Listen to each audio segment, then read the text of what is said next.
And in accordance with the Governor's Emergency Order number 12, this public body is authorized to meet electronically. On September 17th, 2020, public notice of this meeting was posted on the town website and on the bulletin board of the town offices at 10 Front Street. As provided in that public notice, the public may access the meeting online and via phone. Please note that all votes taken during this meeting shall be done by roll call vote. Let's start the meeting by taking a roll call attendance. When each member states their presence, also state if there was anyone in the room with you and who that might be. This is required under the right to know law. I will be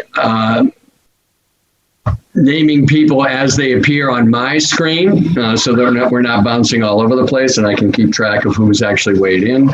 And then if you would respond accordingly, again, noting whether someone is in the room with you. So Ton, if you would start us off. Right. Anthony Zwan, 7 Marlborough Street, alone in the room, serving on Water and Sewer Subcommittee. Thank you. I'm Robert Kelly. I'm the chair of the BRC. There is no one in the room with me, and I am the chair of the Water and Sewer Subcommittee. Doreen? Doreen Chester. I'm the finance director for the town of Exeter, and I am alone in the room. Nico? Nico, I serve as the chair of the Exeter Select Board, and I'm alone in the room. Kathy? Hi, I'm Kathy Corson, and I am on the Police and Fire Subcommittee. Anyone in the room with you? Oh, I'm sorry. No one's in the room with me. Thank you. Kaylee? Hi, Kaylee Bryden. Currently alone in the room, but my husband may be in and out. And I'm on general government. Nancy? Nancy Belanger. I'm alone in the room, and I'm the chair of General Government Subcommittee. Russ? Russ Dean, town manager. I am at home, and I have my daughter Sarah wandering around somewhere behind me. Don? Hi, Don Clement, 5 Thelma Drive. I believe I'm on the DPW subcommittee, and currently there's no one in the room with me. Of course, I'm not in the room, I'm in the river, right? There you go. Yes, you are. I am at home. Chris? I myself. Hi, Christine Suter, and I'm currently alone, but in my house somewhere is my husband, and I have 2 daughters that may wander in and out at some point in time. And I'm chair of the Library, Human Services, and Parks and Rec Committee. Thanks. Christopher? Good evening. Chris Zigmont. I am alone in the room, except for a couple of children passing by right now, and I am on the Human Services Subcommittee. Judy? Judy Rowan. I'm alone in the room, and I'm chair of the Police Fire. Corey? Evening, everyone. Corey Stevens, JD Hill Avenue. I am the chair of the DPW subcommittee and also assisting on the water sewer subcommittee. And Liz. Liz Canada, alone in the room, though boys might pop in. And I am on the Human Services, Library, and Parks and Rec Committee. I'm also alone in the room, by the way. Great. I think that's everyone that I have on my screen at this point. I'm here too. Oh, there you are, Anna. Hi, Anna Grazier. I'm on general government, and I'm at my shop. Nobody's here with me. Excellent. Thank you. I am Amy. And Amy, there you are. I'm alone in the room. I am on the DPW subcommittee. Excellent. So we have everyone. Great. No other select. Ms. Molly. Molly, could you pop in? Yes, I am here. I just did the tablet passwords for my kids, so I'll be alone in the room for a little bit. Excellent. Mr. Chair, Selectman Brown is also with us. Yeah, okay. I might have to minimize something because I saw him earlier and I didn't see him on this. So, Daryl, would you? Yep, Daryl Brown, Select Board. I'm here alone. Excellent. If you haven't gone, can you raise your hand so we know if there's anybody we missed? Oh, cool. Okay. So I'm going to shuffle up the agenda just slightly. I'd like to have, instead of going over the administrative stuff first thing, I'd like to have Russ present the budget and his perspective on that. And then we'll get into, some of which we talked about in August, some of the administrative and subcommittee issues. But I'd like to go over the budget to begin with on that. So if Russ, you would kick things off officially for the FY 2021 budget season with presenting our budget. Okay. Everyone can hear me, I take it? Yes. Hopefully. Good. Just a moment. Sorry about that. I am trying to share the screen here. So, okay. So hopefully everybody can see this, who's watching and watching at home. So when we started talking about the budget this year, obviously a different kind of year with COVID-19 having impacted quite a few things. And so when we developed the budget for this year, we actually spent a lot of time talking about line items and basically things that we might be able to look at reducing or that would be impacted by the COVID situation. And for example, one of those things is travel reimbursement. One would be conferences, rooms, meals. When we're looking at the COVID situation, we're really saying to ourselves the likelihood of us traveling next year, and going out of state for business purposes is probably not, not going to be part of the fiscal year. So that's a trend that you'll see throughout this budget. But to kick it off, just to talk a little bit about the tax rate, as you recall last year when the tax rate was set, it was set at $571 per thousand, and that was a significant drop from the prior year. And much of that was due to the valuation increase that we had last year. And our share of the total tax rate of the town, 23.73%. So you can see that we're essentially 24% of the average property tax bill. And that figure doesn't include the cost of overlay for abatements or the Veterans Credits Program. So the remaining 76% of the tax bill is actually dedicated to the local schools, the state education tax, and the county tax. So everything you see from us is basically representing a quarter of the tax bill that you pay. As we go down to the taxable value for the last 5 years, you can see that this was the big value increase last year. And I'm just going to pause for a moment because, sorry about that.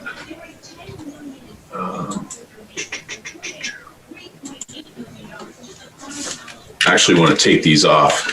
Can people still hear me? Yes. Great. So they were uncomfortable after all. Sorry about that. So going through the net taxable value, basically you're looking at last year's increase, 2019 over 2018 was really significant. And in 2020, we're actually seeing similar trends. The real estate market is still very hot in town, and the MS1 is actually going to, sorry about that. The MS1 is going to be, we filed for an extension on the MS1. That's our report evaluation, so that is pending. The latest increase I saw was about 1% in taxable value, so we'll see if that holds. I did report to the board on Monday night that Riverwoods has actually filed for an abatement because of their valuation, so that's potentially a fly in the ointment, if you will, and that's something that's going to go to Superior Court. So we will be working on that particular case while we kind of go through this budget cycle. So that's just something to know. Like I do every year, I compare us to some selected communities. You can see here, these are tax rates in some of our neighboring communities and other communities in the state that are similar in size to us.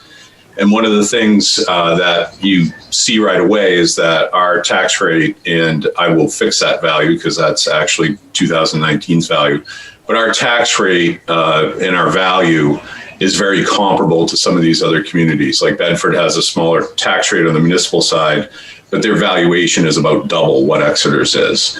So we are very consistent when you look at the tax burden comparing us with some of our neighboring communities. Now just scroll down here. So we get to the general fund budget. There are three main budgets, the general fund budget, the water fund budget, and the sewer fund budget. And when you look at the last 5 years, we've averaged a 2.67% annual increase. And tonight you're looking at a budget that is 2.19% over the prior year. So we're starting actually at a lower point for 2021 compared to where we ended up the last several years. So basically that's something to take note of as well. So we've really gone through the budgets already pretty in depth. And like I said, you'll see when you get into the line items, we've made some reductions in areas. And we're really, we've done this thinking about also having to take on the first year library debt service. So even though the first year bond payment on the new library addition renovation is in the budget is still only up 2.19% to start. So the debt payment on the library is actually just about $415,000. So Russ, if you look, sorry, can you pause before you go much further? Christine Suter has her hand up. Okay. Yeah, so going back to Riverwoods, yes. When might that be decided, and would it make much of an impact, if anything at all, on the budget? So Riverwoods, the impact would not be, if there is an abatement on that property, it would actually impact our overlay that we would have to raise to be able to pay for it. Right now, the difference in what the town is assessing Riverwoods at and what they're telling us it should be assessed at equates to about $230,000 in tax dollars. So it is pretty significant. We typically budget for an entire year. We'll budget $150,000 for overlay. So it's a pretty good chunk of money. Can you explain overlay?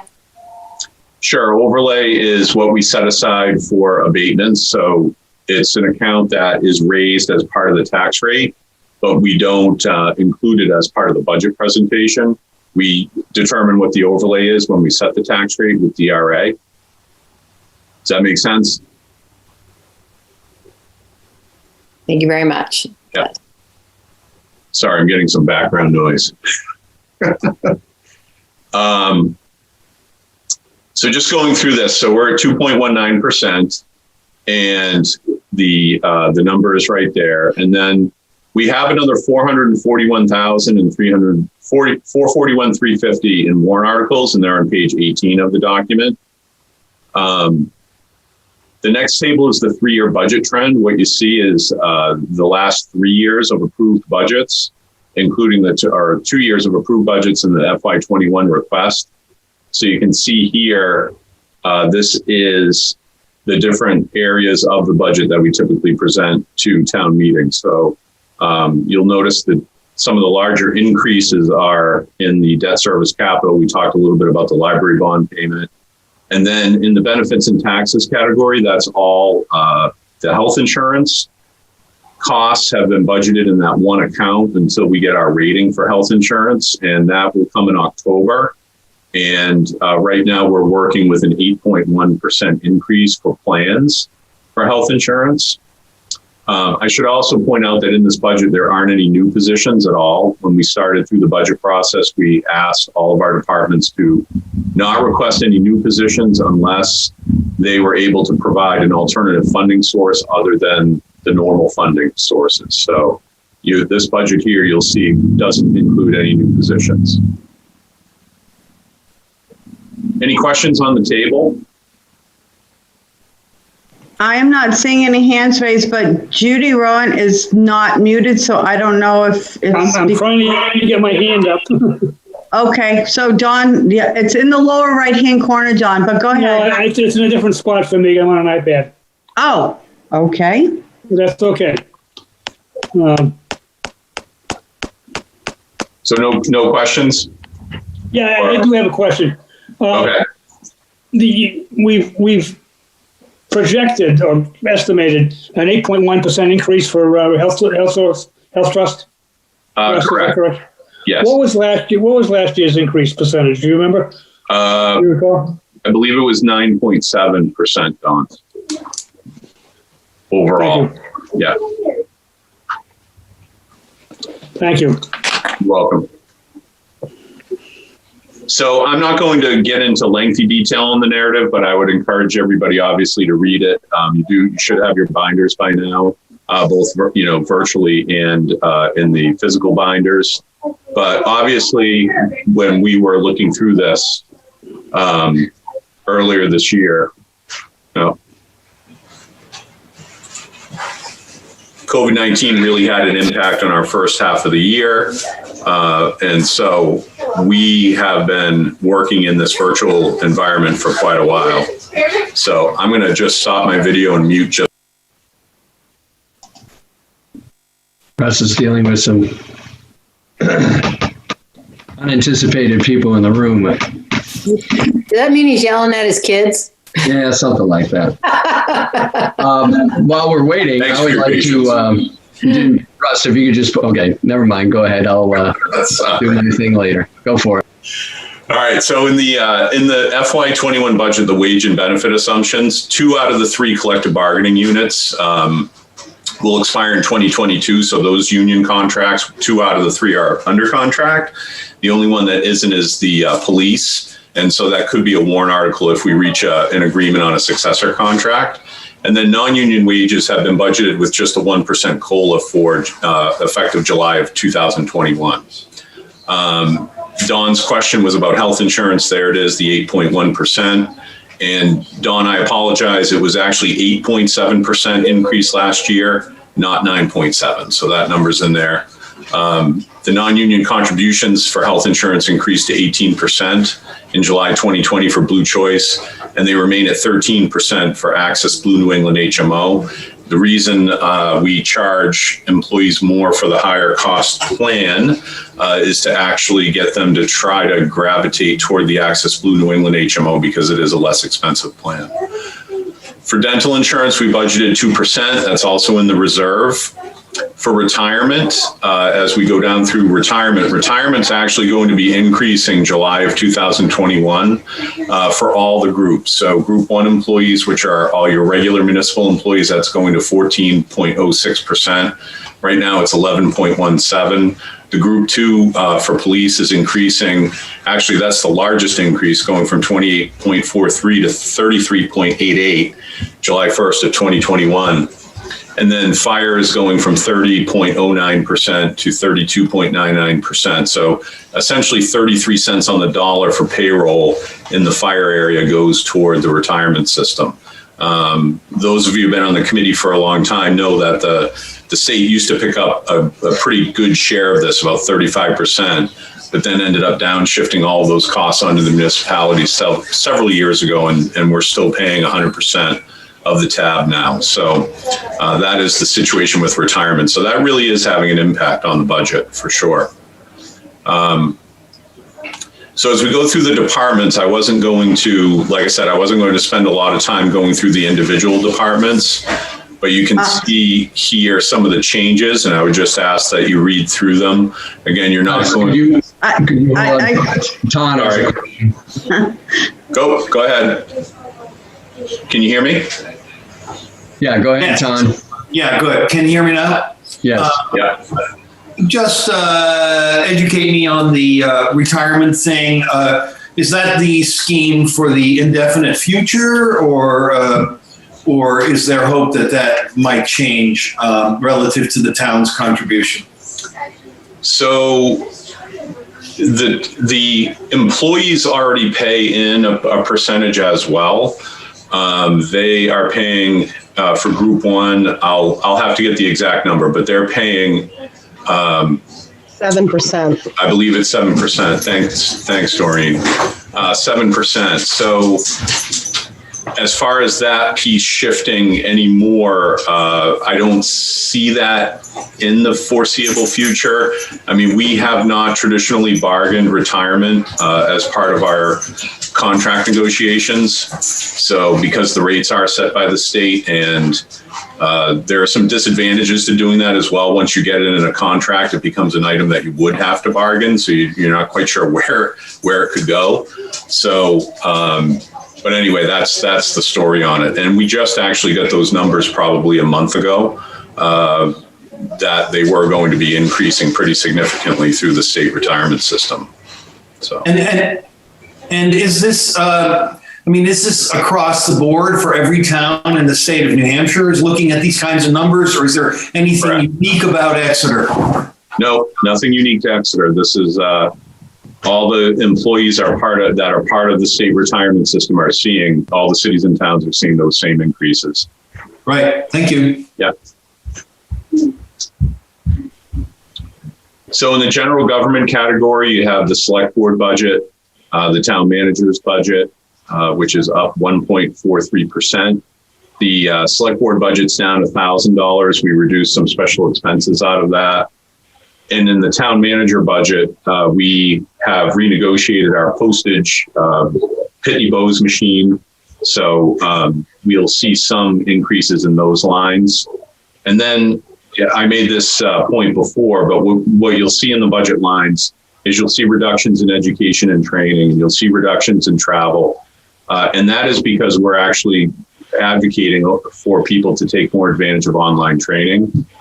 We see some great opportunities actually happening out there. I just sent something out this week to people about a Right to Know webinar that the NHMA is having October 6th. So hopefully people will take advantage of that. And I think, one of the impacts of the COVID situation has been that you're seeing an uptick in virtual training opportunities. So we're sort of shifting our mentality, if you will, away from the traditional travel and more toward the virtual situation. So we're going to try to take advantage of as much of that as we can in the FY21 year. So HR, what we did with human resources this year is we took that budget out for reclassifications is what we did there. So we reduced that amount. We had about 21,000 in there in FY20 for reclassifications that we're still working on and going through that process for this year, but we've taken them out for FY21. So that has dropped that budget pretty significantly. Then Ton, could you unraise your hand, please, just so it doesn't confuse the issue? Thanks. Okay. Yeah, and if any hands are raised that I can't see, just Bob, because I can see you, just wave at me or something. Hit me over the head with a virtual hammer. Yeah, between Nancy and I, we'll figure it out. Okay. Okay, thank you. So legal services is a 0% increase. That's something that we pay hourly for. Our council is still the Mitchell Municipal Group, and they work with us on general legal issues. And then we have Jackson Lewis for our collective bargaining and labor and personnel issues.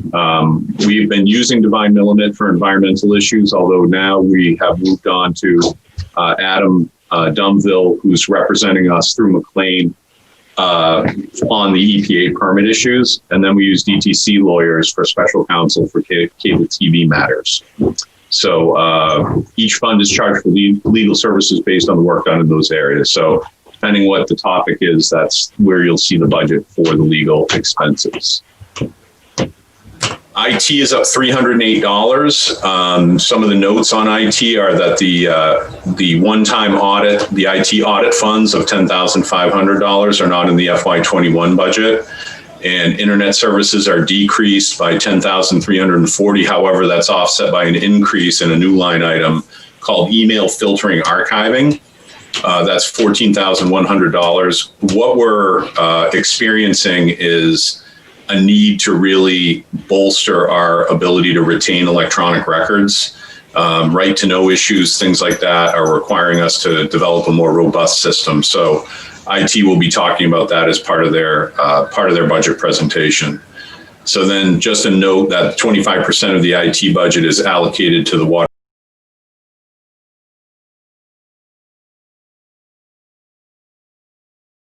function between Andy and Bob. They do a lot to support those two enterprises. I can see Ton and I see his hand is up. His hand is up. Yeah. Unmute yourself, Ton, please. Sorry. Yeah, sorry. I mean, obviously, I'll dig into this more when the subcommittees chop on it and when I've read the booklet. But I must say, I'm surprised that IT is so level considering the environment that we're in right now. Mm-hmm. Do you want to give me a preview on that, or I would have expected IT needs to be, a quantum leap higher. Mm-hmm.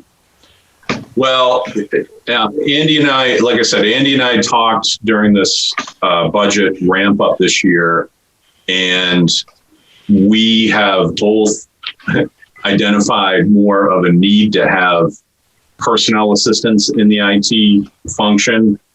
And in a normal year, I think you would have been coming forward with an actual request to increase personnel. But because of the situation we're in, we did not. So that's kind of the tail of the tape. He was certainly prepared to do that. And like I said, I think in a normal environment, we would be more looking at that deeper. So it's a short answer, but it's the real answer. Corey Stevens has his hand up. And is that a result of the audit we had done, or just a revelation that's time has come? No, it's not a result of the audit. In fact, because of the sort of the flux situation with the budget this year for a few months, we actually paused on that audit, and Andy and I are working on a scope of work right now for it. So we have not done that yet, but we are still planning on doing it. Okay, so Corey, if you don't have a follow-up, you took it down. Thank you. Thanks. Nice try. Mama Belanger. So trustees of trust funds is a level budget. The chairman makes the whopping $828 stipend each year, and the trustees of trust funds manage all of our trust funds on behalf, town and school, on behalf of the town. So that's a separately elected board. Donna Leroy is the chair of that board. And finance works pretty closely with the trustees of trust funds. They also hold all of our capital reserve funds when we appropriate money into those. That's where they go. That's where those funds go. So the town clerk's office is up 2.83%. The increases in the town clerk's office are primarily the wage and benefit accounts, and you've got some small decreases in dog tags and office equipment maintenance. So those are the ups and downs in that particular budget. Next year, we only have one election, so we're dealing with just a decrease for the town moderator down to the normal rate of $754. And then elections and registration, that will drop down to $12,058. So that's a pretty significant decrease from this year, too. And Judy Rowan has her hand up. Okay.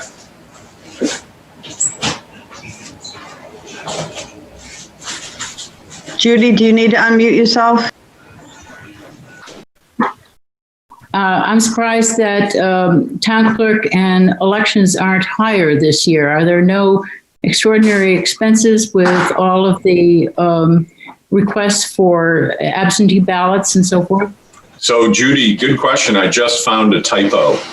This is actually the FY21 budget request, and is $12,058. So that doesn't answer your question. The answer to your question is yes. We have experienced an uptick in election expenses this year, and we've actually submitted because access to CARES Act funds through the state. So we've been applying for reimbursement for that, probably about $15,000, $20,000 coming back to the town. Okay, thank you. You're welcome. So just going a little bit further on this, that actually concludes the general government section.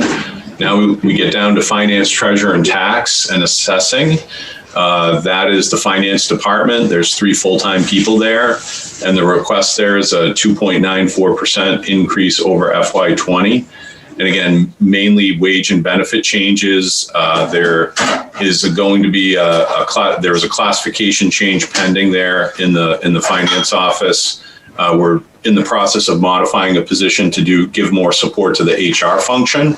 So we think that's a good way to to assist HR with a little bit more help that's needed there, and also just maintain a one position setup over in finance. So that's being worked on. And then there are some increases in audit fees, the Munis software agreement increase, $500 in bank fees increasing as well. Then we have reductions made to the contract services line, the travel line, and education and training line. Again, that's in anticipation of doing the online training in FY21. The treasurer is an elected office, so that's a stipend, and there's no increase in that budget over FY20, so that's scheduled to stay the same. Our treasurer is Sue Penny, does a great job for us.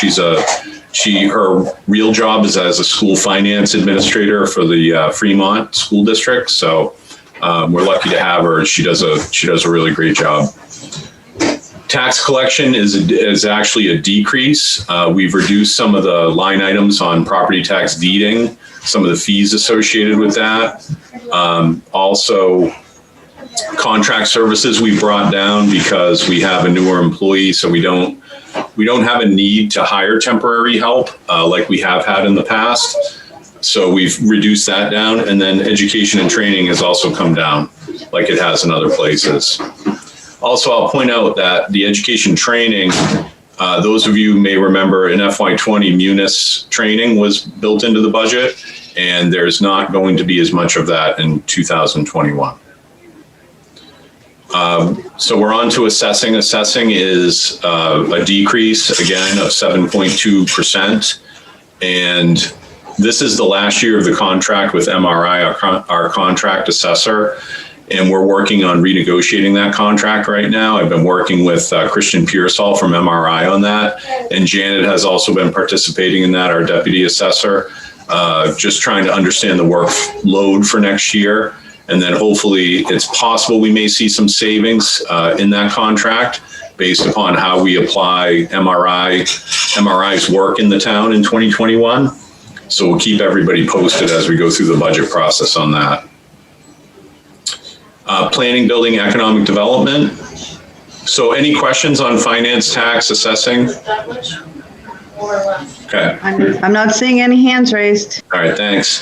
The FY21 budget request for planning, building, and economic development is a decrease of 0.58% under FY20. And so the big change in planning would be the not having the need for the impact fee review, because that is actually happening right now.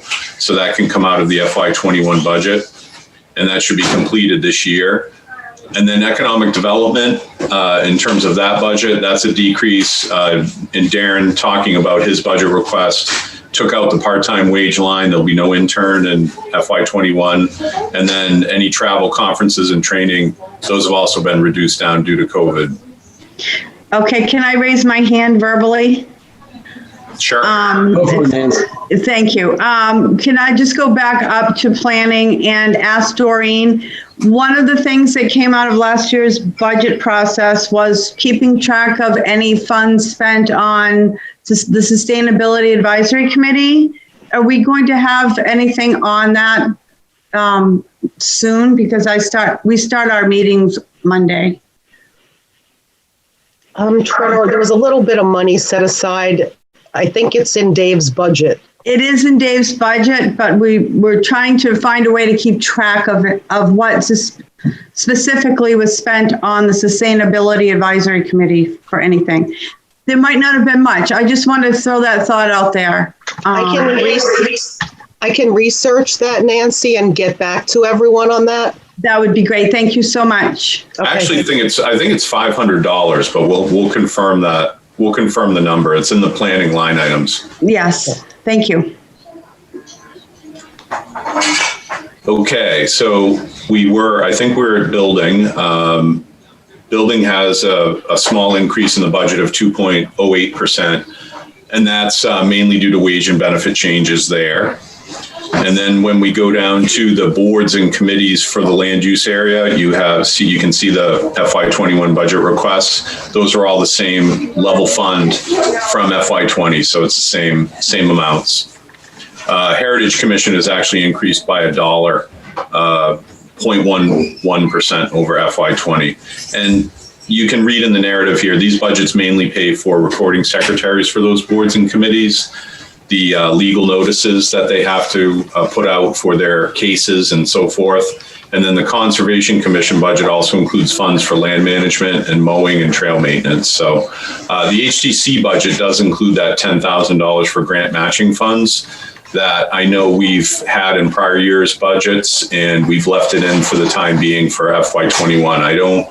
I haven't had a chance to talk with Selectwoman Gilman about what the status is of that program at this point, but it is in the initial budget request.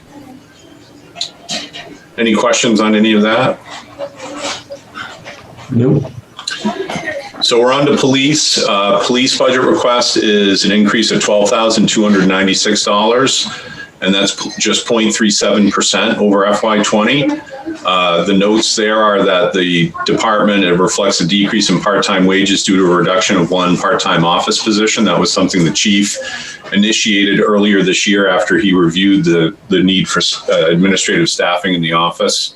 And then general expenses, you can see they've been reduced by $16,158, including a $10,000 reduction in the prosecutor services. Not too long ago, I think this was post the Budget Recommendations Committee process last year, but we switched from having a prosecutor assigned to the town by Rockingham County.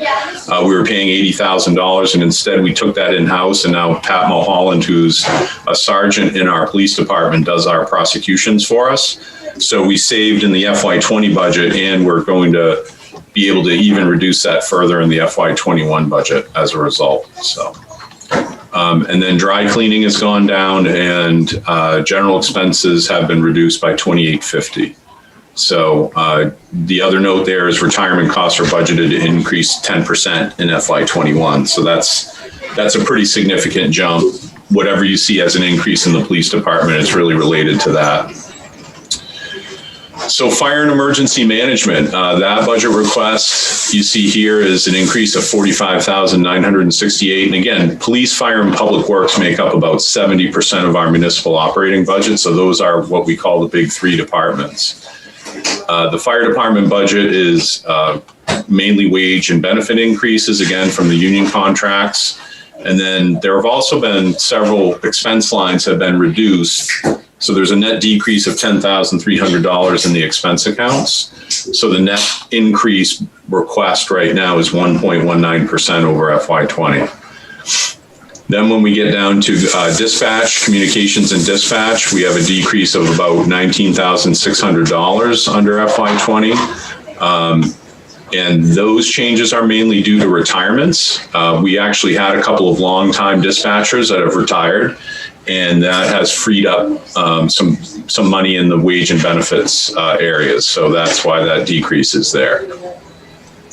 When we get down to health, that is also a decrease, $15,815 or 11.71%. And that decrease is mainly due to the fact that James Murray, our health officer, has been renegotiating our mosquito control contract with our vendor.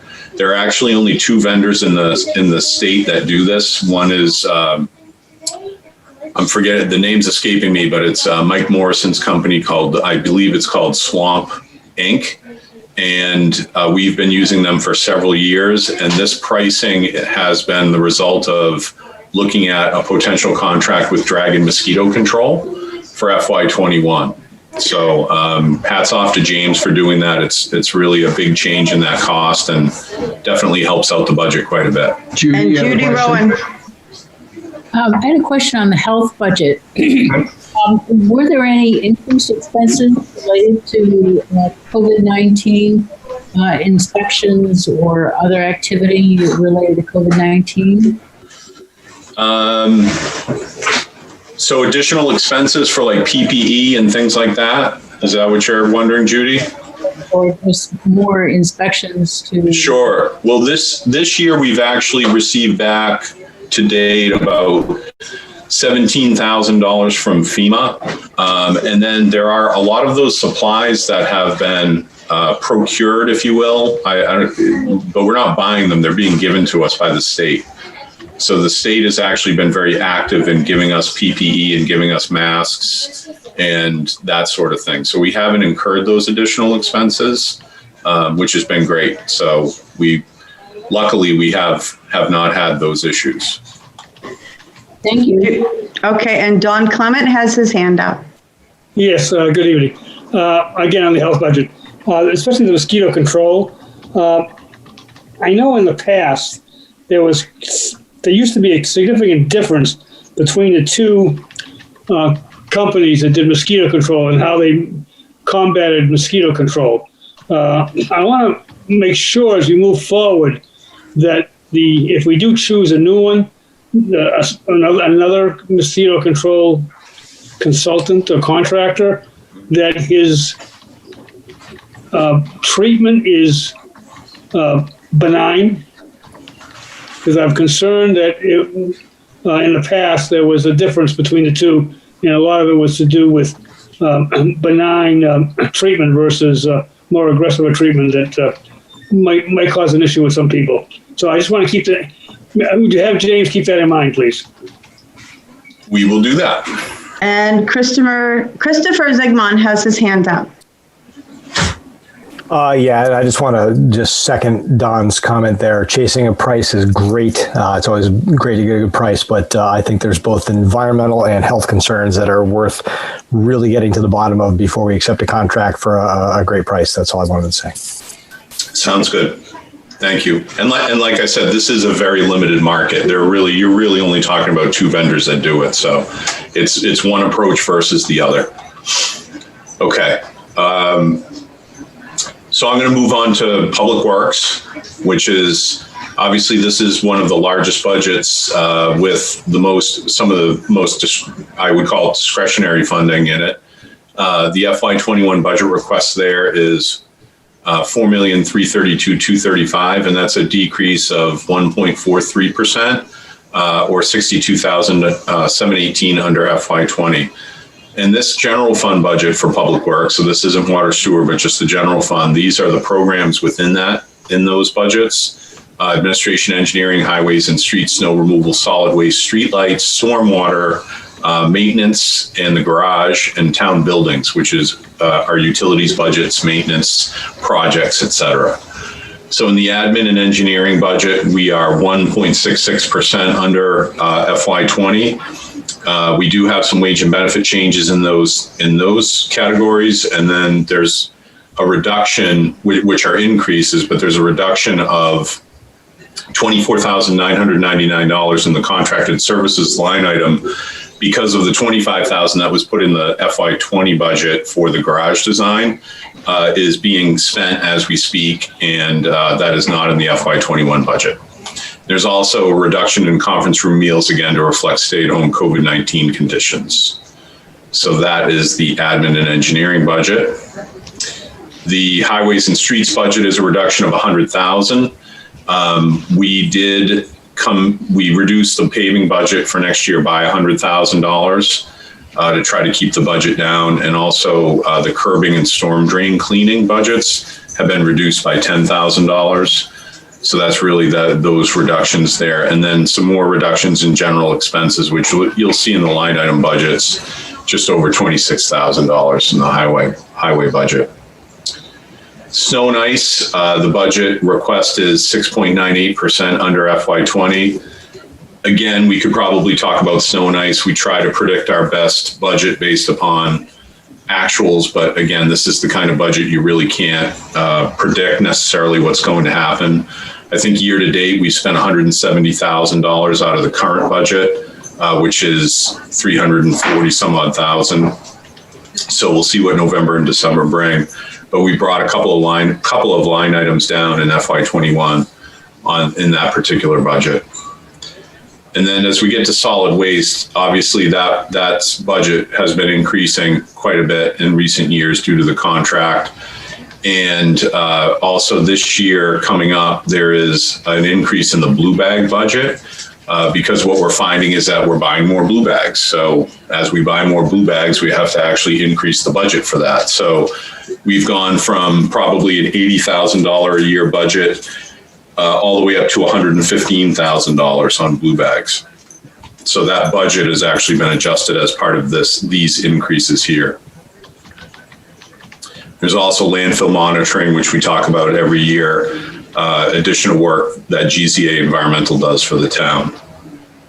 So I noted the blue bag increase there, the landfill monitoring, e-waste expense has been dropped. I will note that we plan to reduce the brush grinding line item too, because we are doing 2 instead of 3. So when we initially budgeted for that, we weren't sure whether we'd need to do 2 or 3 grinds out at the landfill area at the transfer station, but we know now that we only need 2 a year. So we're reducing that down. The streetlights budget is level funded at 116, or it's a decrease actually, small decrease of $169,000 budget. And that is, the reduction is actually in the traffic light maintenance line item. We took that down by some dollars. And you remember we converted the streetlights to LED, and we were anticipating a level budget for the next 5 years and savings thereafter. So this is year 2 of that system being in place. Then we go to stormwater. A lot of these expenses are related to our MS4 permit compliance. So you can see that we spend money on consulting, engineering, to put together long-term control plans that are all required by EPA as part of our administrative order on consent for our wastewater treatment facility, and also the MS4 stormwater permit that we have from the EPA. Any questions on any of that so far? Nope. Okay. No hands raised. Hands raised? No hands raised. We're good. None. Good. All right, so going on to maintenance, the maintenance budget is a 3.45% increase. So what you're seeing here is contract cleaning. We do have in this budget, FY21 budget changes include wages and benefits plus an expense line of $11,000 for unanticipated COVID-19 expenses. So those are just things we're not sure we can predict right now, whether they would be additional PPE that wouldn't be funded elsewhere. We're not actually sure what's going to happen after 12/31/20 when the First Families Coronavirus Act expires and we're on to the next step in this process. So we felt COVID was going to be around next year for sure, and that we would need to have some kind of a buffer. The other thing is, like, for example, town buildings are closed right now. Some are closed. The senior center is restricted in its use, and town hall is not being open for community events and functions. And obviously, I think if we decide to reopen those buildings in some fashion, we would also need to account for safety measures. So 11,000 may not even be enough if we do that, but if we keep them closed, then obviously we don't have those issues. So the town buildings budget is for utility and maintenance expenses. That includes the FY21 budget is anticipating a $10,700 increase in natural gas expense. And then the town's electricity contract runs through 11/30/21 at the current rate of 7.75 cents per kilowatt hour. We did just get offered a renewal on our electricity contract for 6.99 cents, and we're taking a look at that. But I'm also looking at whether or not we have the ability, if we're trying to predict if we let this current contract expire, will we be in a better position just being freed up to do something different perhaps? So we're evaluating that. Don Clement has his hand up. I was waiting for Russ to finish. Yeah. My question. Russ, you're showing an increase of 10.7 in natural gas. Why is that? That's a pretty significant increase from year to year, from this year. Is there a reason? Are we under a new contract? Is there a new contract? Why is that? We're not under a new contract. So I'll have to maybe look at that line item a little bit closer. That is what came through DPW. We haven't talked in detail about natural gas yet. for the year, but it's a good question, Don. We'll look at that again because Okay. I'd like to know. Usually it's based on actuals and trends. So we may be seeing an uptick in whatever it might be, usage, or just we're seeing some kind of uptick there. And it could be increases in usage in buildings that are fully functional, like the town office, like the public safety complex, like the DPW complex. So we'll take another look at that. Sure. Listen, I mean, it's an outlier. And, whenever energy, because we usually manage our energy pretty good with our contracts. Yeah. Thank you. Yeah, every year, Don, we seem to have this discussion about electrical and natural gas costs. So as a key member of the Public Works Subcommittee, I'm sure you and Corey and Amy will be all over that. Got it. So maintenance projects, we've level funded at $100,000 in your binders. And I don't know, I feel like this will be disruptive if I scroll fast, but I'm going to try it anyway. In your binders, you'll go down, you'll see that this is actually the maintenance projects list for 2021 that's been submitted by the department.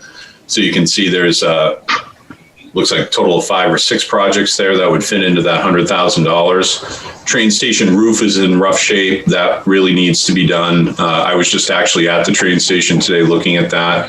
The some renovations, some minor renovations to the town hall, public safety complex work on side windows and the side roof, and then some minor renovations to the Parks and Rec second floor programming space. Including installation of the ductless splits that we have in the town office building up on the second floor of that particular building. So there is a list of things that maintenance is planning for 2021. So thanks. Yeah. So I'll go back up now. Bear with me.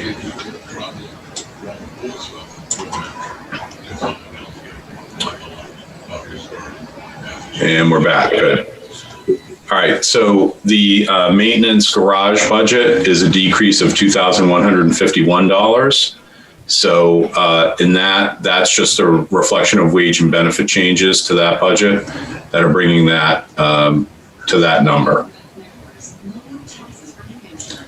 Welfare Human Services is an increase of 1.69%, $2,983. The welfare budget is mainly level, but you'll see that it also reflects a 2.8% increase in planned human service agency spending. So I know Christine is part of the funding committee and she's with us tonight. They have reviewed the list of requests that have been submitted along with Pam, and that is the recommendation that they've made. And I don't know if Christine wants to say any more. I can't see her face, but. I am here. I don't have the document in front of me, but it's actually, let me help you. What to expect this year. But it actually remained fairly steady. Yeah. So that was a nice, that was nice. So, but yeah, pretty steady from years past. Yeah. So this is it here. This is the list of agencies that submitted, and these are the FY21 requested numbers. So this is all in your binder, and then these are the amounts that have been recommended for funding for FY21 for these agencies. I do know one of the things that we asked the agencies this year is if they were receiving any CARES Act funds, and I believe the answer for some of them was yes, but I don't know if that was across the board or not. Yeah, when we were reviewing these, we had some, not everybody had their information back yet. So that kind of was, we weren't able to really dig into that one. Okay. But we did ask people, again, looking at whether municipalities fund you, what do you receive. The big thing is just asking agencies to justify a request for an increase. So if you're asking for more money this year than you did last year, why? And can you demonstrate why that more is needed? So. Doreen has her hand up. Doreen Chester. Yeah, I just had a question on what is the Key Collective? I've never heard of it. I'm just curious. I have to lean on Christine to answer that. I don't know. This is embarrassing because off the top of my head, I honestly can't answer that one just right this second. I sort of remember their application, but I didn't look at it in a lot of depth. So yeah, sorry. Well, I wasn't planning on talking about this tonight, so I don't have anything in front of me. No problem. Okay. So back up we go. If it comes to me, I'll let you know. Not that important, Christine. We'll take care of it in a few weeks. It's a lot of pieces to this budget. So as we get into Parks and Rec now, the Parks and Rec budget request is 2.85% increase in that particular budget. That's mainly wages and benefits. The Parks budget, the same increases our wage and benefit changes. So that's 1.81%. And then the other culture and recreation budgets, which are the smaller ones, we've kept those at level funding. Obviously, again, this is another one of those budgets that they could change if COVID-19 impacts these events, or they end up being altered like they were this year in many instances. So we'll have to see how that all evolves. But for right now, as a placeholder, we've left the amounts the same as FY20 for these particular budgets. So then we're on to the library. The library budget is up 4.5%. And that's mainly wage benefit changes. Again, my comment on the library budget is always the same, which is it comes from the library trustees. They're the ones who submit this budget to the town. So it is reviewed by the Budget Recommendations Committee and myself, but they have the authority on making this submittal. So it's up $46,486. And I think they have some benefit changes, insurance plans in their particular area. And again, one health insurance plan change can change a budget by $20,000 depending on the kind of plan it is. So then we get to Corey. Yeah.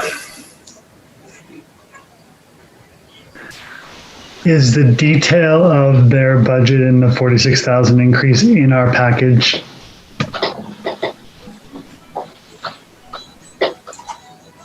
For library?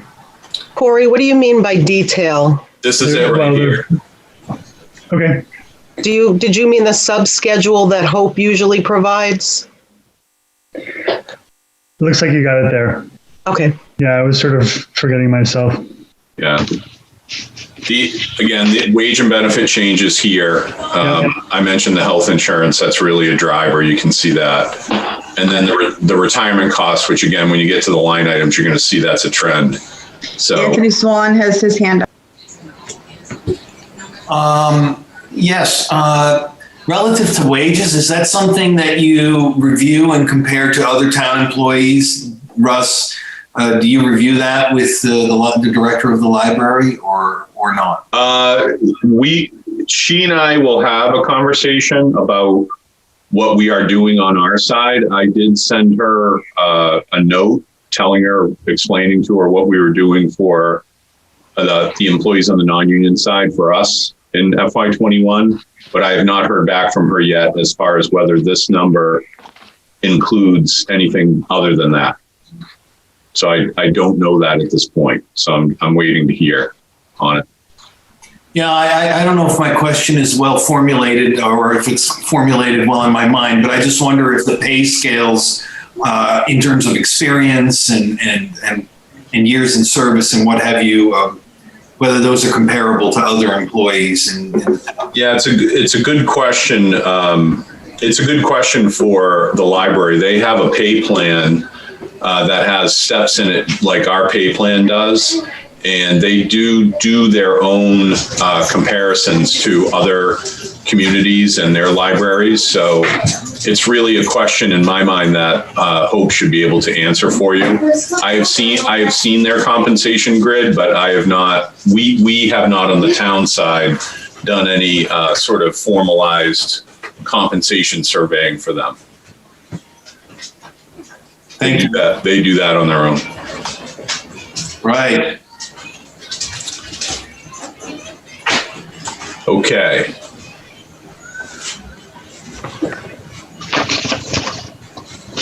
So I think we made it down to, with that, I think we made it down to debt service and capital.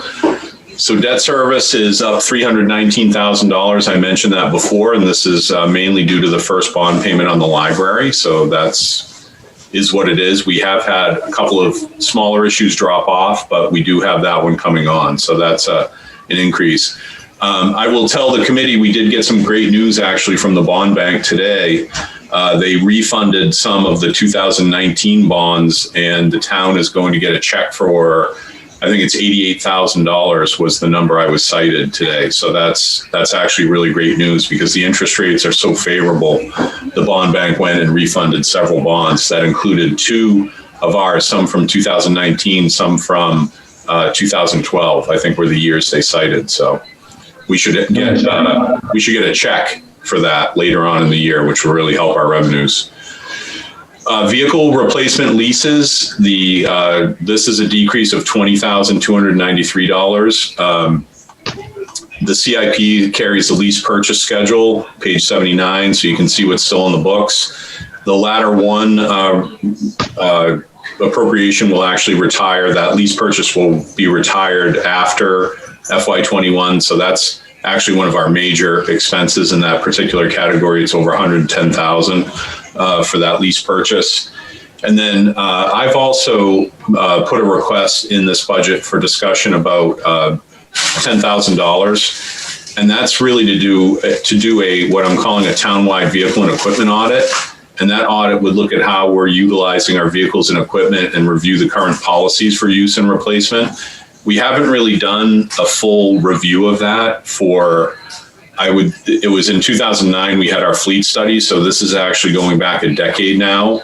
And there are things that have changed, and I know that certain departments have practices and policies of how they replace vehicles. And I know under our new maintenance supervisor, certainly he's been favoring hook lift trucks and different ways of operating. So this would really look at the full gamut of everything, how we're using our vehicles, where we're using them, and that sort of thing. So I think it's worth doing, and I think it's worth looking at those things before we fund any more replacements going forward. So it's kind of like taking a step back and really looking closely at what we do have.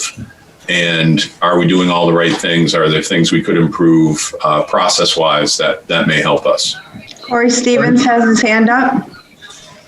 We're to look at the type of vehicles we use as well, Russ, including energy and, how the fuel. Right.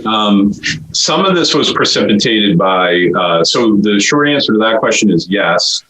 And for example, Chief Poulin has in his, there are two vehicles that are in this budget. We have put two hybrid police cruisers in this budget, so they are there. I will tell you that hybrid police cruisers are $48,000 a piece. They are expensive, but they are in this FY21 budget because I know we've had conversations about sustainability in vehicles and so forth. So those are in there, but so we would look at opportunities in that area, and we would also look at practices, because right now we're being bombarded with a lot of vehicle and equipment requests, and some of them are reflective of changes that are being sought in how we operate. For example, adding wings and plows on certain trucks, increasing the size of certain trucks. And I think before we get into a space where we're just buying a 350 instead of a 250, we should have some independent review and look at how this is done. So the 10,000 could be a consulting type of expense. It also could be hiring somebody on a part-time basis or a short-term basis, temporary basis, to come in and look at this. Like maybe even an MPA student that just graduated from UNH would be good to do this kind of review like we had a couple of years ago in our solid waste program. So that's what I'm thinking about. Judy Rowan has her hand up. Yes, I had a question about the audit. That's relative to current practices, or is it forward thinking in terms of looking at the impact of self-driving trucks and other alternatives that may be in the future? Yeah, I mean, I think it would have probably a little bit of that element of the self-driving. I haven't done research on that on my own lately to see how far away that is, but I would say it's mainly current, but definitely would look at maybe 5 years out, maybe 3 years out, looking at some different ways that we might deploy our fleet and things that we might work at anticipating. So Don Clement has his hand up. Thank you. Yes, thank you. That's a good idea moving forward with the study, Russ. I think it's well needed. We need to evaluate how we use our vehicles. Could I suggest might be a good idea, however we do this, whether we hire a consultant or bring somebody in, that they work closely with our energy committee and our sustainability committee, because these are two areas that fit very well. So, about energy and sustainability. So I'd like to see those two committees have some input and some relationship to the study, if we could do that. Thank you. Okay, so benefits and taxes, which is the last category of the general fund. I mentioned earlier, this is where our health insurance reserve is, so the 8.1% estimated increase. And again, we covered that 8.7% was the cost last year, actual. This has the unemployment budget in it, the workers' comp budget, property liability insurance budget. We are still in the CAP program, so that caps our insurance increases to not more than 6%. And then this budget is also allocated out to library, water, and sewer funds. So what you see here is the general fund portion of those budgets. So that's the general fund. In terms of bond articles and warrant articles, there are a few for consideration. I will mention to you too that there are things in the CIP that you are not going to see in this this narrative. One is the fire SCBA equipment. Another is, I think there was a fire vehicle request as well. Conservation fund appropriation of $50,000. So there were some deferrals that were made. So this doesn't represent everything that's in the CIP that was requested for funding for FY21. What is being put forward are the Salem Street area utility replacements. That's a large DPW project. The town appropriated money to design that project. It's in the final stages of design right now. And that project is described on page 19 of the CIP. It contains water sewer components and also drainage components and a road component to it. So it's a big project. Any questions on that particular one? Okay. And then the facility requests are the Public Works facility garage, $150,000. That would follow up work from the $25,000 that was appropriated this year for the highway garage design process. And then public safety alternatives analysis, and this comes out of the police and fire EMS studies that were done. And this would actually follow up on those reviews and begin looking at developing alternatives for a new public safety facility. So actually, whether it be a separate fire and police station, combined public safety facility, this would really take those next steps in getting us to the point where we know what our alternatives are in that area, and be able to follow up on it after that with a design construction bond article. And both of these have been discussed at length at the facilities committee. And I believe they're anticipating sending a letter to the budget recommendations committee that's going to talk about some of their recommendations relative to this. The bike pedestrian master plan is also in the CIP, $25,000. You're probably Judy, do you still have a question? Yeah. Just on the public safety alternatives, Bob, we had very interesting conversations with both police and fire.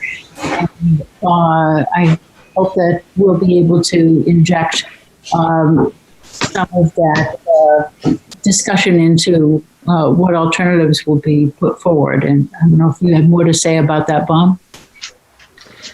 Well, I think Judy's right. When we met with the police and fire chiefs and basically proposed a more engaged relationship with them in putting together these facility discussions than perhaps what has been done over the last 10 years. And they seem to be very excited about that prospect. Instead of just plopping a number at us through the CIP, they're actually going to be rolling up their sleeves and I think working with certainly the subcommittee as well as the BRC on trying to flesh out what their real needs are versus having a consultant tell us what their needs are.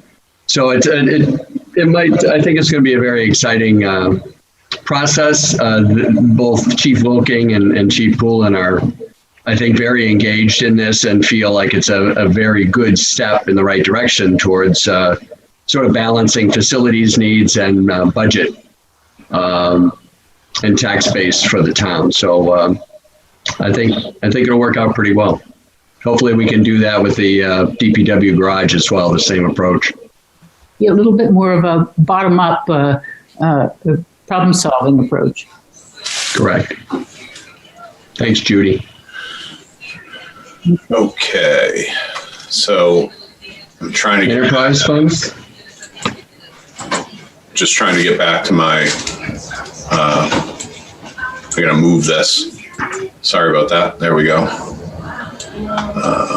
Can go back up. The Parks Improvement Fund, Capital Reserve Fund, the waterfront seawall with sidewalk project. That's actually an improvement to the walkway down along the waterfront behind the McReal building and Stewart Park area. So you'll see that that's page 22 of the CIP. And then the Parks Improvement Fund, Capital Reserve Fund for $41,350. What we did with that is just reduce down the number, trying to reduce it down from the 100,000 that we've been doing and kind of syncing the appropriations up with the projects that are being done. Obviously, Parks and Recreation has quite a few projects that they'd like to do. You've seen their list, but for FY21, just kind of ratcheting that back a little bit. So when you get to the bottom line for appropriations of the preliminary budget, you can see this is the budget. These are the warrant articles here that have been put into this number.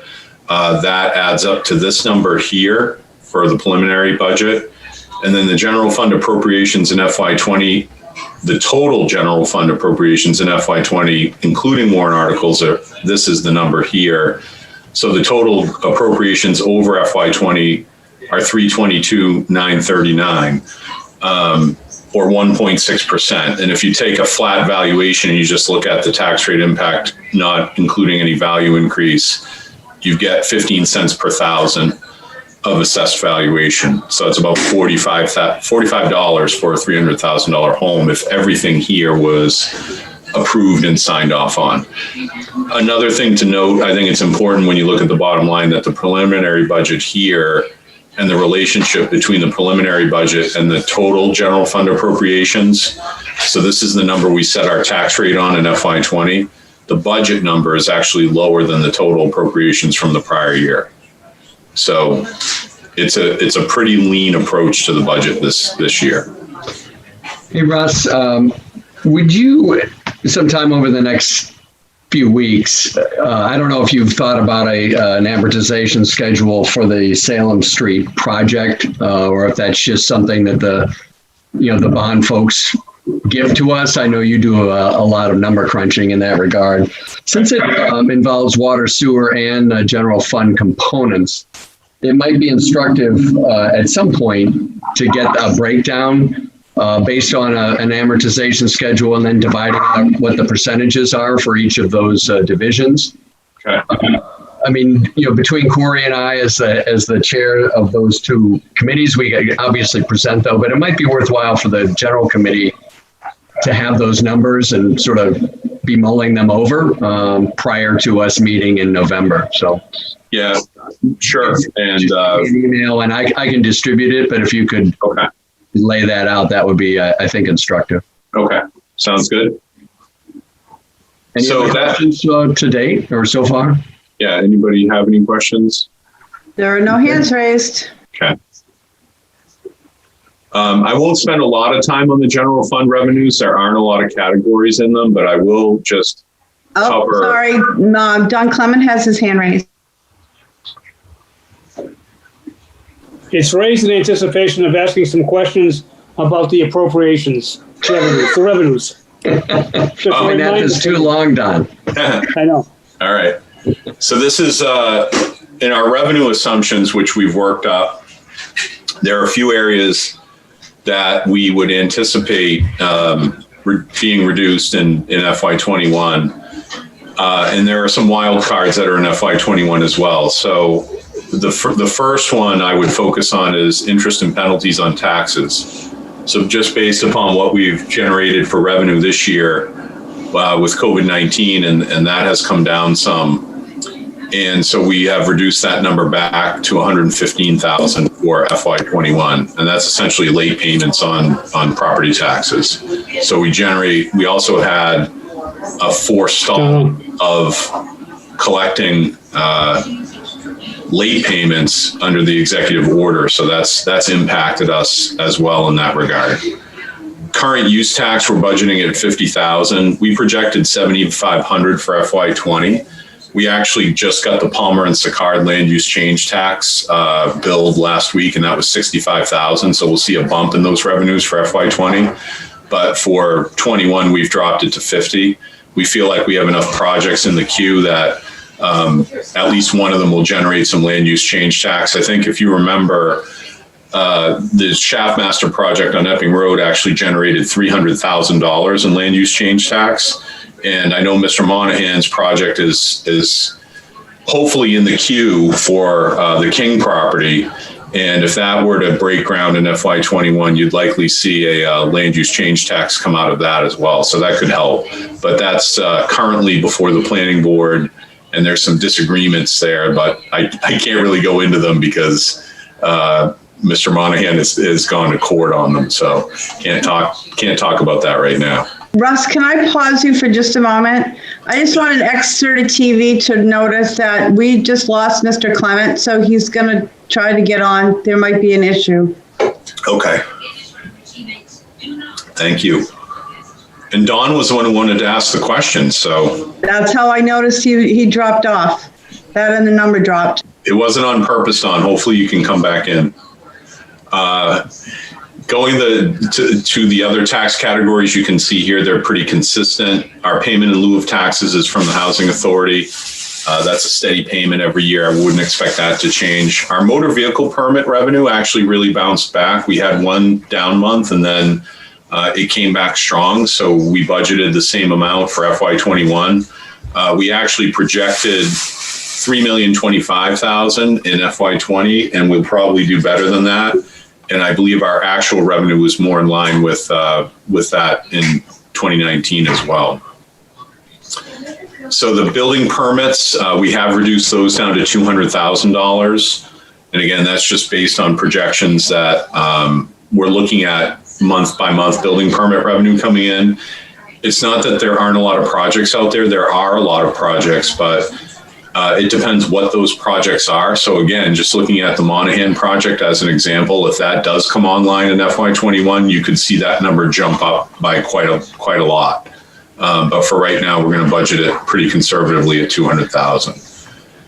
These are franchise fees. We're going to keep those the same. Cable TV, franchise fees, and general clerk revenue, general revenue sharing. These are the state categories right here. So this comes from the state of New Hampshire. As does this and this right here. So for FY20, the state has said they will honor this commitment that you see here. So we're expecting to get these revenues. FY21 is a little bit more of a wild card at this point because meals and rooms tax revenue obviously relies on hotels and people eating out and things like that. So that has yet to be determined, but you can see it's a pretty big chunk of our local revenues. The water pollution grant is an offset for sewer projects. State grant revenues, those are just little revenues that come along over the course of the year where we get grants and things like that. Income from departments, the big one there are blue bags. That's the biggest chunk of that money, and transfer station revenues. So we budgeted that for $1,075,000 this year. We'll probably see a small downturn in that. But again, we've sold more blue bags because we're ordering more blue bags. So the revenue should stay pretty steady. The sale of town property, this is the hospital land that was sold earlier this year, town land that was sold to the hospital. So this was Garrison Lane back in 2019, a home that was tax deeded that was resold. And so we haven't anticipated any revenue of sale of town property in FY21 because we just don't know if we would be selling anything at this point. I will mention to you that we no longer have our fire chief is not renting the house at 149 Kingston Road since he's retired and he has moved. So we are not going to get the rental revenue out of that we normally did see. It's not a lot of money, and I've actually probably said this many times publicly, is that it's not really my preference for the town to be a residential landlord. So I don't know what the future holds for that house, but maybe there's a way we can subdivide it off or something along those lines. But the location is also difficult as well. So we're not looking to dive back into renting property. Interest income, we're expecting to drop. That's because of, again, economic conditions and the lower interest rates. And then we have our transfers in from our special revenue funds. That is the sick leave trust fund, the snow and ice deficit fund, and also the EMS fund. That gives back a certain amount of revenue to the general fund to offset paramedic costs and EMT costs. Then you look at the excess bond revenues. Those are leftover funds from projects that have been completed that we have bonded that have a budget surplus. So we use that as revenue in subsequent years if it's available against debt service on the project. So an example of that is the Court Street Culvert project, the bridge that was built, that was actually under budget. So we've been able to apply some proceeds to the revenues, but we're not anticipating any at this point for FY21. So then you have the use of fund balance, which is right now our general fund unassigned fund balance is $5.1 million.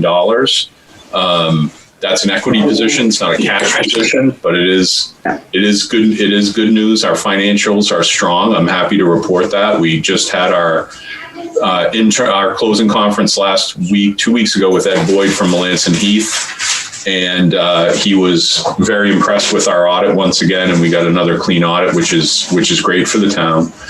And so we would anticipate applying $700,000 in fund balance to the FY20 rate when it gets set. And then the FY21 rate, we just stay consistent with the $700,000 there as well. Okay, Corey Stevens has his hand up, and then Judy has her hand up, and Don comment is back. Okay. Yeah. Sorry about that. Sorry about that. My system crashed on me. So you may have answered the question that I had, Russ. With the revenues being down, how confident are we that the meals and room tax revenue is going to be sustainable at our projected revenue of $779,000 this coming year? Right.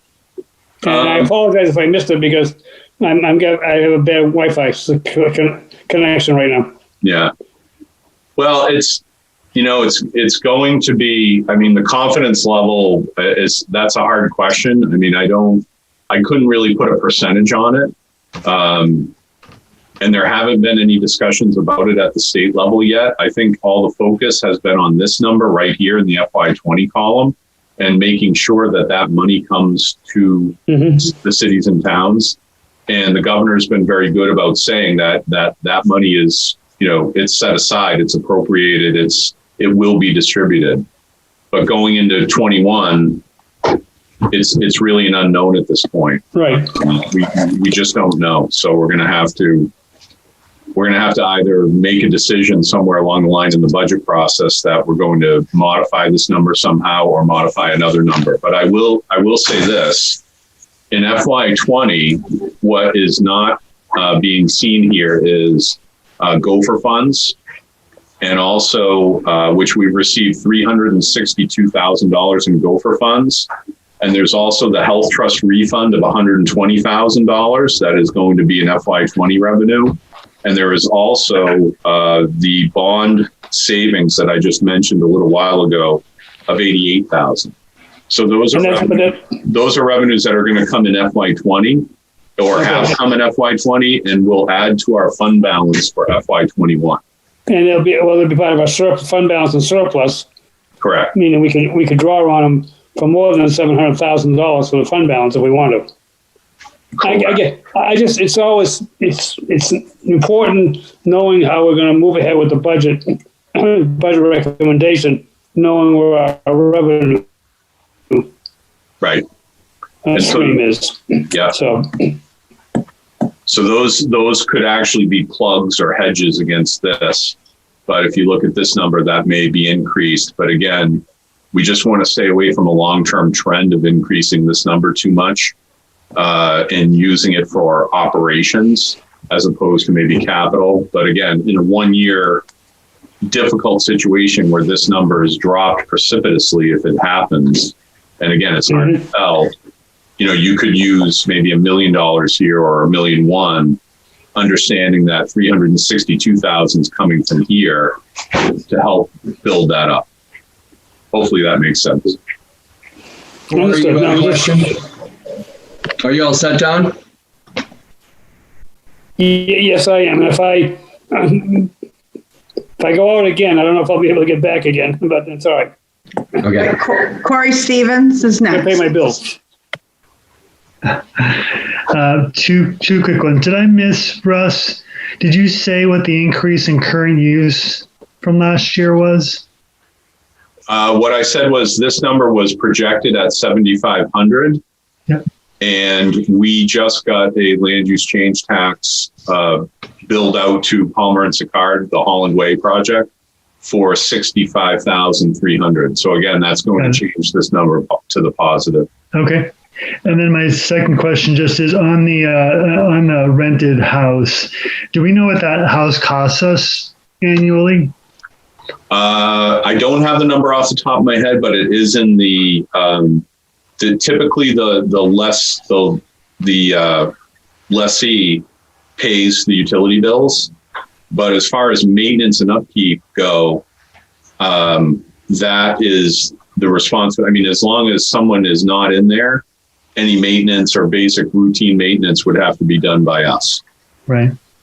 So, and I think the house is in pretty good shape. It's, I mean, you could rent it tomorrow, so there aren't a lot of needs there. But again, I just restate there's a lot of reasons you don't want to be a landlord. Judy, you still have a question? Yes. Given the clean audit and financials are strong, would you be anticipating any change in the bond rating? That's also a really good question. Actually, Doreen and I had a conversation with our auditor, Melanson Heath, about that very question, and they are looking at it right now and seeing, based on the timing of everything that's happening, whether or not now is a good time to have the rating agencies review us again. So we're actually checking that out. That's a good question. Corey, do you have another question? Unmute yourself, Corey. Well, just take your hand down then. Thank you. Okay, Russ. Okay. So in the water sewer funds, the water fund budget request is, you see it here, it's a 6.53% increase over FY20. And then the sewer fund budget is actually a reduction, a decrease of 8.48% or $651,000 from FY20. And the largest increases in the water and sewer budgets are, as you see here, the water budget has more money in it for meter replacements and building maintenance. And then there's also the first year payment on the $600,000 bond for the groundwater surface water assessment program. Now, that was That was 600,000 in a 5-year borrow. So that's what those increases are. There's also capital outlay increases for the surface water treatment plant on Portsmouth Avenue. That'll be a big topic of discussion as we go forward, because the surface water plant continues to age and really isn't keeping up with current regulations, and the town will have to make a pretty significant decision about what it wants to do with respect to water supply here pretty soon. So that's the water budget. And then on the sewer side, the main drivers are the legal services related to the pending EPA permit. EPA's issued another permit that you're all reading about in the news that restricts nitrogen loading in Great Bay to 100 kilograms per hectare. And there are a lot of communities that would be hit hard by that, including us. And we are positioning relative to that permit. And as I mentioned, McLean is helping us with that legal work and just helping us with comments and taking positions with EPA with respect to that permit. So there's also dredging of Clemson Pond in the budget as well, $75,000. And there are wage benefit changes. The new wastewater facility has been operating for a full year, and so changes have been made in the solids handling and electricity budgets to reflect actual experience at the new facility. And so those are actual decreases in that regard. And I'm going to scoot down to the sewer fund just for a moment to show that the debt service is a decrease of $708,000. So that's a big chunk of the decrease. And that is the second year payment on the wastewater facility. That is a lot less than the first year payment. So that helps that budget out. And then this is the treatment budget, and that's down. The general expenses are down $86,552 to reflect actual operating costs with a full 12-month sample. Now, on water sewer, as far as major capital goes, sorry, just bear with me for a moment here. So these are the operating budget numbers right here. You can see water fund capital outlay is really the big increase here. That's what's driving most of the budget increase. That and the debt service. I mentioned the groundwater assessment program that we're beginning to pay for. If you go down to water bond articles and other appropriations, you see here, these are the capital projects, first of all, that are in the capital outlay. So there's a pump replacement at the surface water plant. There's the Exeter River pump station pump replacement for $55,000, and then clear well recoating for $75,000. And if you go down to water bond articles and other appropriations, there's the groundwater source development program. So that's on page 25 of the CIP. The surface water lagoon cleaning. This is a lagoon next to the at the surface water plant. It's as you go in on the left, and it's been full for a couple of years and really needs to be cleaned out. This was actually $30,000 in the FY20 budget, but because of our new wastewater system where we don't have a lagoon to dump the residue into, we have to truck it, and therefore it's quite a bit more money. So that's what's in the CIP for water. Surface water plant updates, that's also in the CIP, and that's a $400,000 item. There, again, work within the plant to update some of the older infrastructure within the surface water plant. And then, as Bob pointed out, the Salem Street Utility Improvements Project, that $5.5 million, 2.56 is water line as part of that project. So that is broken out in the CIP. Russ, I have a quick question. I haven't had a chance to go back and review last year's budget as I just got the book yesterday. So are we to understand that about $200,000 of capital projects that we approved last year weren't completed? Is that the way I'm reading this? It says some are held over from FY20. Does that mean they wanted to be done but weren't funded, or they were funded and didn't get completed?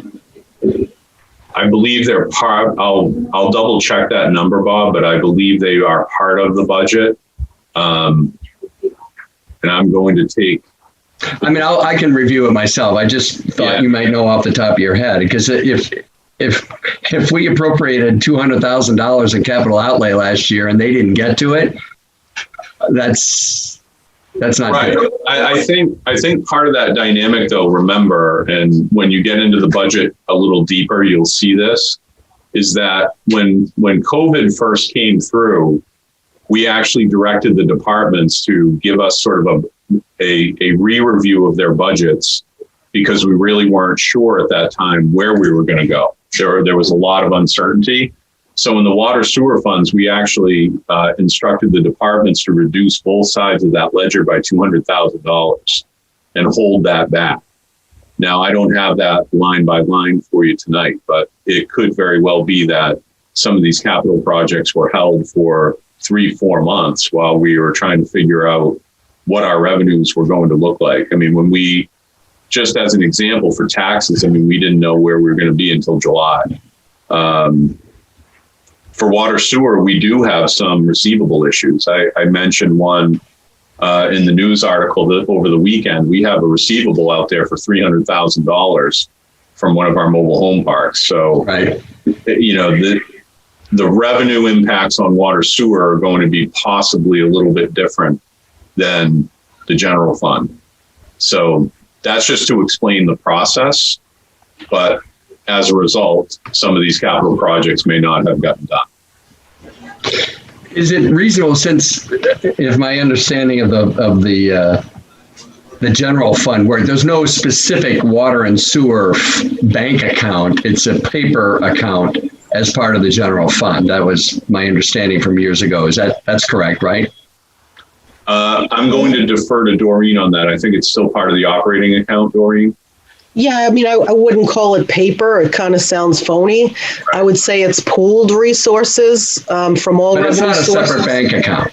No, water and sewer impact fees do have their own bank account, though, now. But the rates, the money we receive from rates, effectively go in the general fund, and then you do what you need to do for water and sewer payments out of that account. That's correct. Yeah, I wouldn't use the term general fund. What they do is go into an operating account, which holds all Fair enough. All of our data. So we set rates, or we revised rates last year to account for some of these budget increases, of which a significant number was the capital outlay for both departments. So the money we make from those rates goes into the reserve account for, well, in this case, the water fund. I mean, is it feasible for us to then take that money back out, since we've already set rates to pay for this? You know, it seems like we're paying for it twice, and I don't want to belabor it during this meeting, but I also think that when we make our presentation in November, it's almost too late. So we don't have to come to a decision, but I'm wondering what the mechanics for that might be, since we've already effectively paid for these projects. So something to think about. Yeah, we can have a conversation about that. I understand what you're asking. Thank you. Okay. So on to sewer. Yes. So here is the sewer budget broken down by program, and you can see the decreases here. The increases are in collection and administration. I mentioned the permit issues in administration with the EPA permit. The Clemson Lagoon dredging is in the sewer collection budget, so that's the lion's share of that increase right there. And then you have the decreases that I mentioned before in both the debt service and the sewer treatment. Obviously, we've talked a lot about the state aid grant payment and the fact that if it doesn't materialize, we have to pick up the full freight of that $4.3 million payment, I believe it is, this coming December. And so if you have friends in the legislature and elsewhere, talk to them about the importance of that money, because that will definitely increase rates. We held off on a sewer rate increase because of COVID-19. But we really do need to implement that last sewer rate increase that was part of the rate study that was completed a few years ago. We've been on a progressive march to implement those final rates, but we've held off on the last one. Yes. So we have that to consider for sure. The sewer capital outlay budget is 125,331, so that's a small increase, and that's a replacement of a sewer line inspection camera for 80,000 and an epoxy coating of the flume projected at $30,000. So that makes up the bulk of that. And then the sewer fund piece of the Salem Street project is 1.91 million, and that again, that's described in the CIP. And then the last big project in sewer is the lagoon sludge removal. This is on page 30 of the CIP. We've begun to do some of this under the capital project expenses for the bond for the wastewater facility, but we've really tapped out those resources.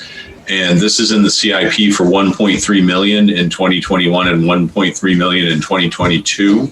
And I think you've all heard the story about this, that we're trying to remove all the sludge from the old lagoons that we no longer use to get it trucked off site and disposed of. And therefore, we'll be able to decommission those lagoons in full. And if we don't do it, it will sit there, and then we would have to remove it at a much higher cost. So a lot of what we talk about has to do with how soon we can get rid of it.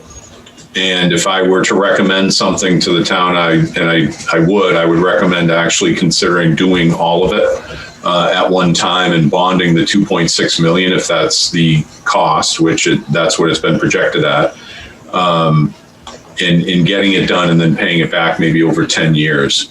And a lot of that has to do with just how favorable interest rates are as well. So it's not just you're avoiding cost longer term of higher trucking costs, higher freight costs, higher disposal costs, taking advantage of the market you have with the low interest rates in addition to that.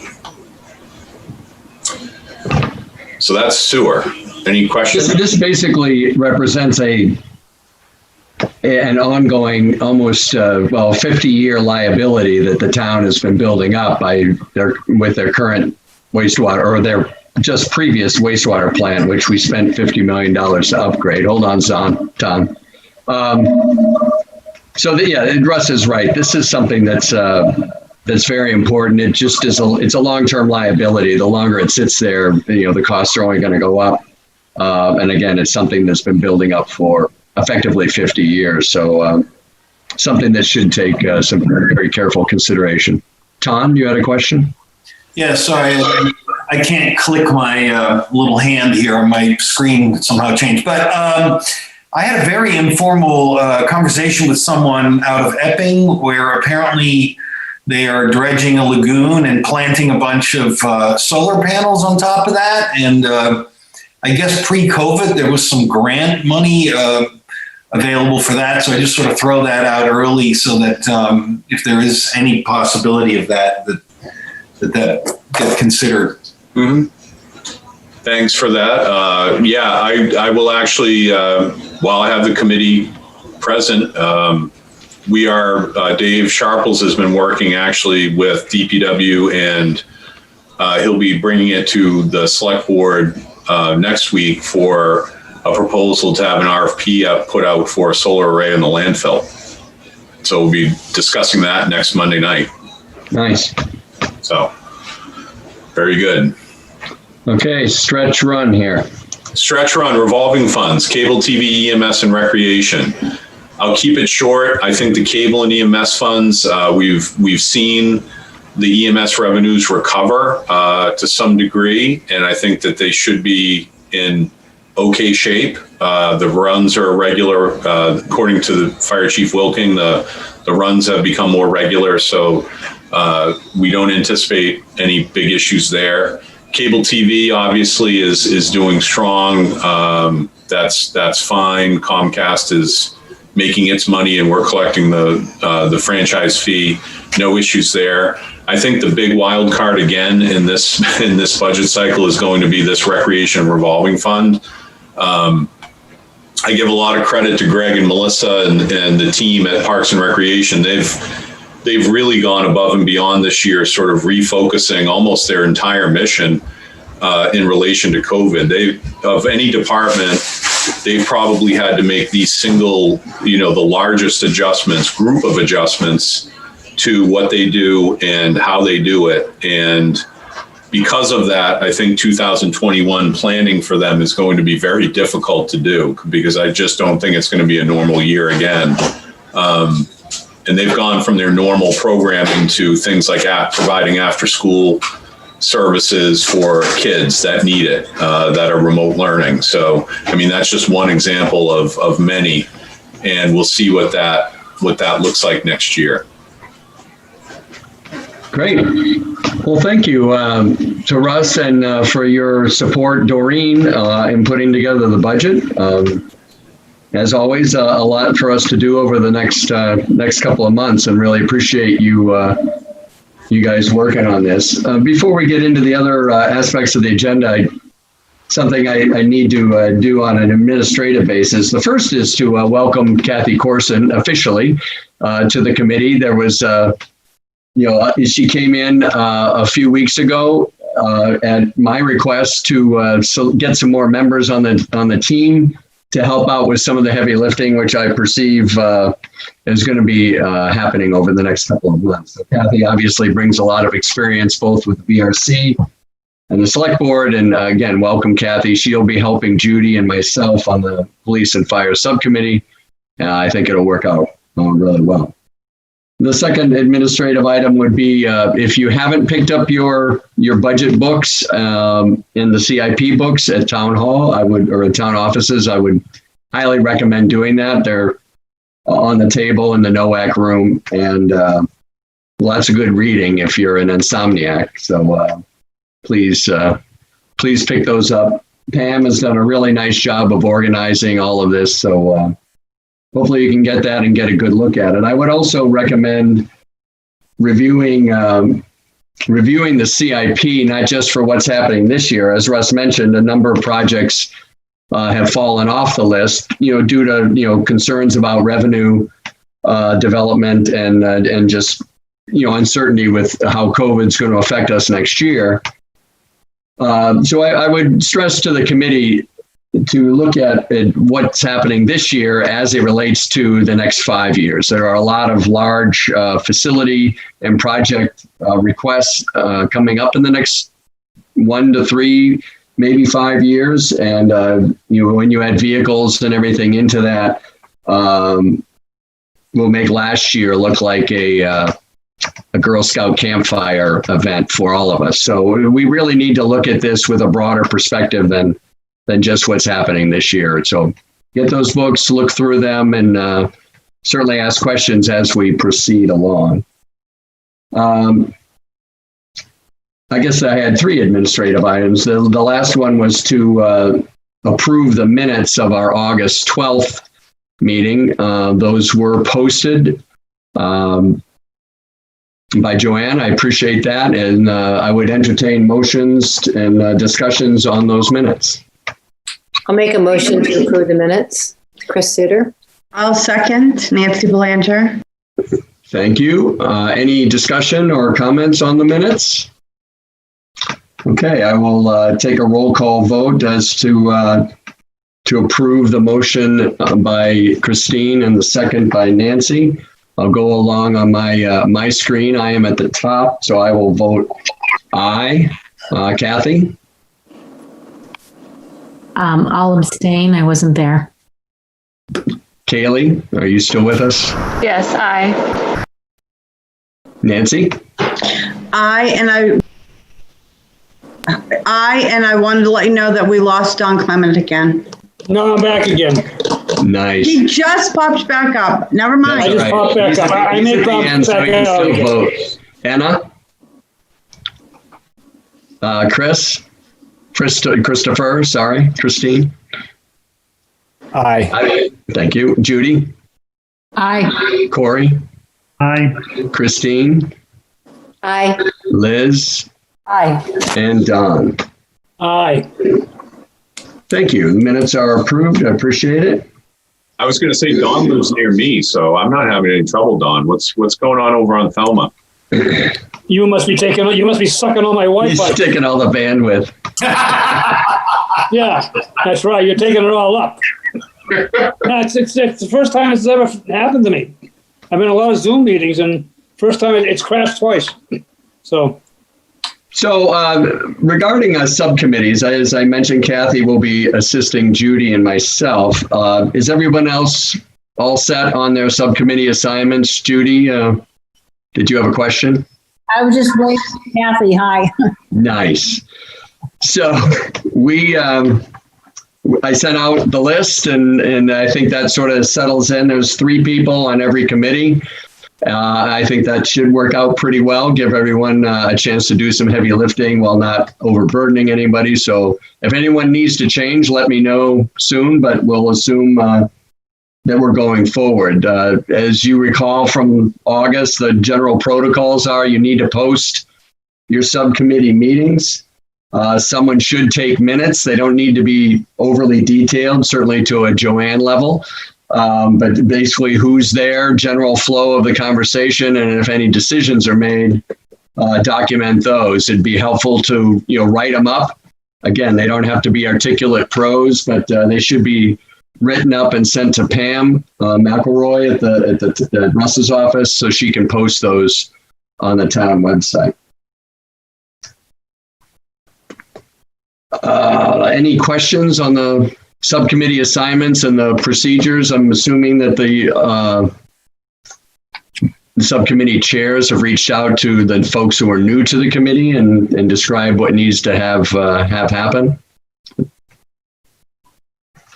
Kathy, did I send you a copy of the overall schedule? Kathy Corson, did I send you a copy of the overall schedule of the meetings? No. I'll send all that to you after this meeting. Right. Basically, the next meeting is Friday, October 16th. Nancy Belanger will be, and her subcommittee will be reviewing all of the general government budgets. After that, and that's effectively an all-day meeting. Unfortunately, we won't be having lunch on the town, but we'll make sure you have a nice sandwich off to the side, and we will take a break for lunch at some point.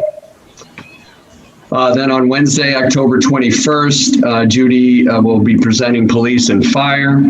Thursday, October 29th, Corey will be doing Department of Public Works, the general components of that department.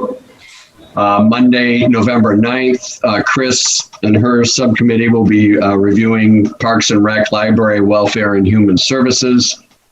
Thursday, November 12th, I will be reviewing Department of Public Works, Water and Sewer. And then Tuesday, November 17th is a scheduled CIP meeting. We do have the next day, Wednesday, November 18th available. I would suggest at this point, keeping that open. I don't envision us having to go to a second night for CIP, but you never know. Like I said, there's a lot of requests down the line, so the impact of those may insinuate themselves into our discussions this year. So keep the November 17th and the 18th available at this time.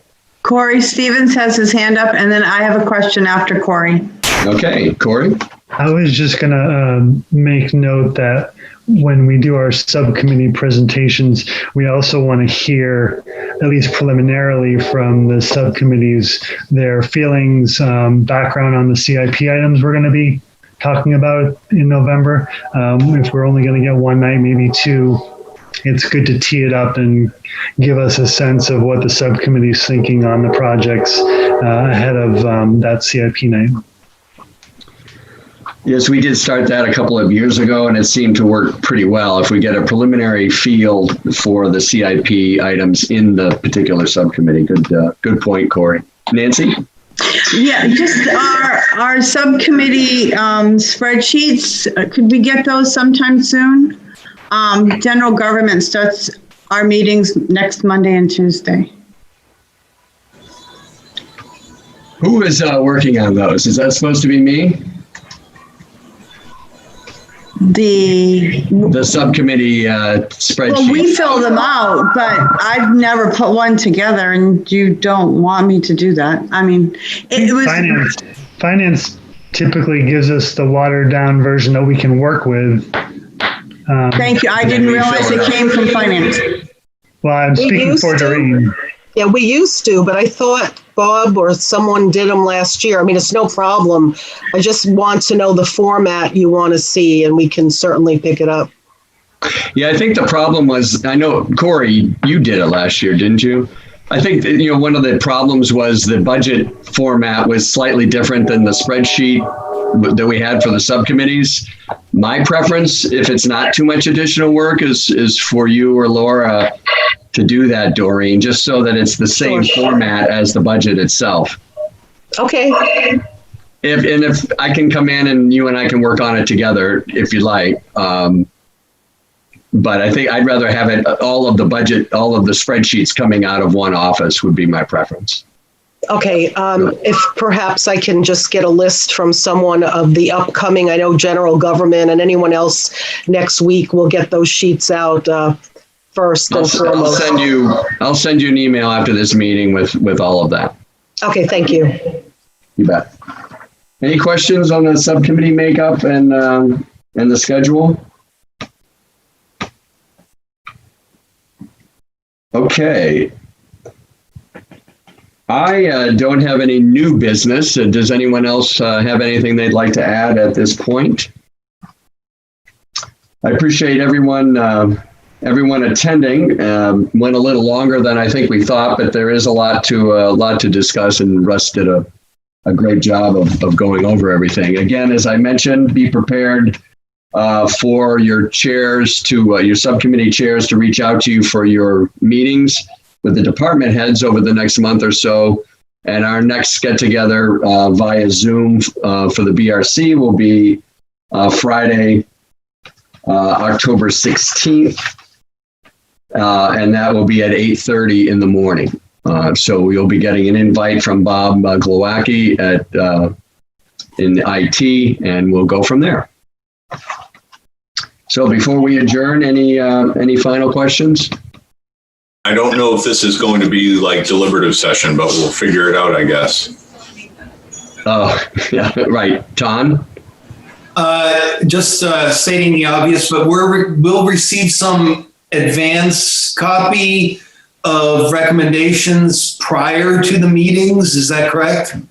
Yes, the protocols have been that we get a spreadsheet from the subcommittee chair at least 48 hours before our meeting, which is why Nancy asked the question, because hers is coming up in a couple of weeks. So yes, the protocol would be 48 hours before the meeting, so you have a chance to digest the subcommittee's recommendations.